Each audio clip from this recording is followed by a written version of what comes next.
السلام علیکم ورحمۃ اللہ وبرکاتہ۔ ملک میں لاک ڈاؤن بڑھ جانے کی وجہ سے رمضان المبارک کے ماہ مبارک کی اہم عبادت بھی گھر ہی میں انجام دینی ہوں گی۔ ایسی حالت میں علماء کرام کیا فرماتے ہیں؟ بہرحال یقیناً یہ بہت ہی افسوسناک صورتحال ہے کہ ہم اس سال رمضان المبارک کی ایک اہم عبادت تراویح مساجد میں باجماعت پڑھنے سے محروم ہو جائیں، لیکن ہمیں موجودہ وقت میں بھی خیر کی شکل پہ عمل کی حتی الامکان کی کوشش کرنی چاہیے۔ سوال یہ ہے کہ کیا تراویح کی نماز گھر پہ ادا کرنا جائز ہوگا، اور تراویح کی جماعت کے لیے کتنے لوگوں کا ہونا ضروری ہے؟ تو جواب، تراویح کی نماز سنت مؤکدہ ہے، اس لیے اگر مسجد میں جماعت سے تراویح پڑھنا ممکن نہ ہو تو گھروں پر ہی تراویح پڑھنا ہوگا۔ تراویح کی جماعت عام نمازوں کی طرح 2 آدمیوں سے بھی ہو سکتی ہے۔ سوال نمبر 2، اگر حافظ نہ ملے تو غیر حافظ کیا تراویح پڑھا سکتے ہیں؟ اس کی کیا شکل ہونی چاہیے؟ تو اس کا جواب، تراویح پڑھنا ایک سنت ہے، اور تراویح میں مکمل قرآن پڑھنا یا سننا یہ ایک دوسری مستقل سنت ہے۔ اس لیے کوشش تو یہ ہونی چاہیے کہ دونوں ہی سنتوں پہ عمل ہو، لیکن کوئی حافظ اگر نہ ملے تو سورۃ الفیل سے سورۃ الناس تک پڑھ کر تراویح پڑھ لیں، یا قرآن کریم میں کہیں سے پڑھ کر بھی تراویح پڑھ سکتے ہیں۔ سوال نمبر 3، کچھ لوگ گھر میں ہی تراویح پڑھنا چاہیں اور ان میں سے کوئی بھی شرعی داڑھی والا نہ ہو لیکن قرآن صحیح پڑھنا جانتا ہو، تو کیا وہ تراویح کی امامت کر سکتا ہے اور جماعت کا ثواب ملے گا؟ تو جواب، داڑھی کٹانے والے کی امامت مکروہ ہے،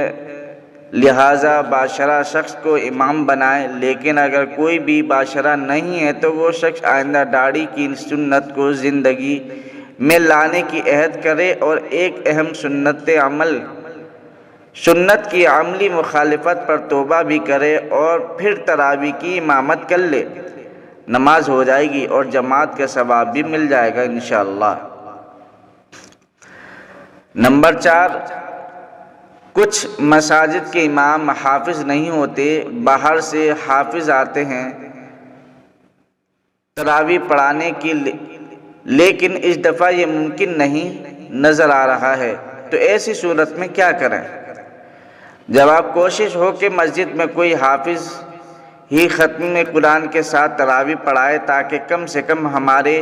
مساجد ختم قرآن کی سنت سے محروم نہ رہیں۔ لیکن اگر کوئی حافظ نہ مل سکے تو مجبوری میں الم ترا سے ہی تراویح ہی پڑھ لی جائے۔ اسی طرح سوال نمبر 5، کچھ بچوں کا حفظ ابھی مکمل نہیں ہوا لیکن وہ بالغ ہو چکے ہیں، مثلاً 10 یا 20 پارے کے حافظ ہیں، کیا وہ تراویح میں 20 پارے 30 رمضان تک پڑھا سکتے ہیں، یا 20 پارے 20 دن میں پڑھائیں پھر الم ترا سے پڑھ سکتے ہیں؟ سوال، بچہ اگر بالغ ہے تو امامت کر سکتا ہے، پھر اگر وہ مکمل حافظ نہیں ہے تو جتنے پارے بھی اس کو یاد ہیں اتنی ہی تراویح میں پڑھ لے، چاہیں تو چند دنوں میں وہ پارے پڑھ لینے کے بعد بقیہ دنوں میں الم ترا سے پڑھ لے، یا پھر انہی پڑھے ہوئے پاروں کو دہرا لے، یا پورے مہینے کی تراویح میں تھوڑا تھوڑا کر کے انہی پاروں کو پڑھے۔ بس یہ خیال رہے کہ قرأت کی جو واجب مقدار ہے 1 بڑی آیت یا 3 چھوٹی آیتیں، اس سے کم قرأت کسی رکعت میں نہ ہو جائیں۔ نمبر 6، عورتیں اگر آپس میں جماعت کے ساتھ گھروں میں تراویح پڑھنا چاہیں تو شرعاً اس کا کیا حکم ہے؟ نیز اگر کوئی بالغ لڑکی حافظ قرآن ہے، کیا وہ صرف عورتوں کو باجماعت اس طرح پڑھا سکتی ہے کہ آواز گھر سے باہر نہ نکلے؟ تو اس کا جواب یہ ہے، حضرت عائشہ صدیقہ رضی اللہ عنہا سے مروی ہے کہ عورتوں کی جماعت میں خیر نہیں ہے، اس لیے عورت کی امامت کو علماء نے مکروہ تحریمی لکھا ہے، خواہ وہ تراویح ہی کی کیوں نہ ہو۔ لہٰذا عورتوں کو چاہیے کہ تنہا نماز پڑھے یا گھروں میں مرد کی امامت میں پڑھ لے، لیکن اگر کوئی عورت حافظہ ہے اور قرآن کریم کو یاد رکھنے کی غرض سے تراویح پڑھانا چاہتی ہے تو کچھ علماء نے اس کی گنجائش دی ہے، لیکن اس صورت میں بھی عشاء کی فرض نماز اور وتر اور سنتیں سب تنہا پڑھیں گی، نیز جماعت بڑی نہ ہو، باہر سے عورتوں کو